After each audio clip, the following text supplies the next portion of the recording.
ഞാൻ അമ്പലത്തിൽ പോയി തൊഴുതിറങ്ങുന്നതിന് മുമ്പ് എല്ലാ എണ്ണം അവിടെ വന്നോണം. സിദ്ധു ഒക്കെ ചെറുതിലെ അമ്പലത്തിൽ നിന്ന് ഇറങ്ങത്തില്ല, എന്നും പൊക്കോണ്ടിരുന്ന അച്ഛമ്മയുടെ കൂടെ കൂടി മടി പിടിച്ച്. അമ്മൂമ്മ ആർക്കൊക്കെ എടുത്ത് കൊടുക്കണം? തെക്കേ വശത്ത് നിൽക്കണ തേക്കം കൂട്ടിയത് എന്നാ പിന്നെ അപ്പുറത്ത് ആഞ്ഞിലി വേണ്ട.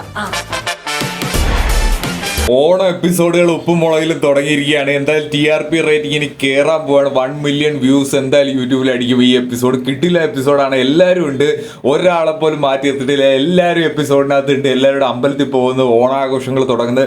അങ്ങനെ കളറായിരിക്കുകയാണ്. ഓണം വരുന്നതിന് നമ്മൾ വിചാരിച്ച പോലെ തന്നെ നമ്മൾ എന്തോരം കമന്റുകൾ ഇട്ടായിരുന്നല്ലേ ഓണത്തിന്റെ എപ്പിസോഡുകൾ, അല്ലെങ്കിൽ ആ സിദ്ധുവിനെ തിരിച്ചു വരണം എന്നൊക്കെ പറഞ്ഞാൽ അപ്പൊ അതിനെല്ലാത്തിനും ഒരു വാല്യൂ ഉണ്ടാവുകയാണ്. ഉപ്പും മുളക് മേക്കേഴ്സ് അതെല്ലാം കാണുന്നുണ്ട്. ഞാൻ അതാണ് പറഞ്ഞത്, അതെല്ലാം അവരെല്ലാം ശ്രദ്ധിക്കുന്നുണ്ട്. അപ്പം അതിന് നമുക്ക് വേണ്ടിയിട്ട് ഒരു ട്രീറ്റ് ആയിട്ടാണ് അവർ പുതിയ എപ്പിസോഡിന്റെ പ്രൊമോ ഇറക്കിയിരിക്കുന്നത്. കിട്ടില്ല പരിപാടികളാണ്. എല്ലാവരും വരുമ്പോൾ തന്നെ ആ ഒരു കളറ്, ആ ഒരു വൈബ് സൂപ്പർ ആവുകയാണ്. നമ്മുടെ കുഴിപ്പുളത്ത് അച്ഛൻ മാത്രമേ ഉള്ളൂ ഇല്ലാത്ത, ബാക്കി എല്ലാവരും ഉണ്ട്. പക്ഷെ അതൊരു കുറവായിട്ട് എനിക്ക് തോന്നിയില്ല. കാരണം എല്ലാവരും ശിവാനിയും കല്ലും പാർക്കുട്ടിയും സിദ്ധു ലച്ചുവും കേശു ശിവ എല്ലാവരും ഉണ്ട്. അപ്പോൾ അത് കളറായിട്ട് തന്നെ പരിപാടികൾ പോവുകയാണ്. നമുക്ക് എന്തായാലും എപ്പിസോഡ്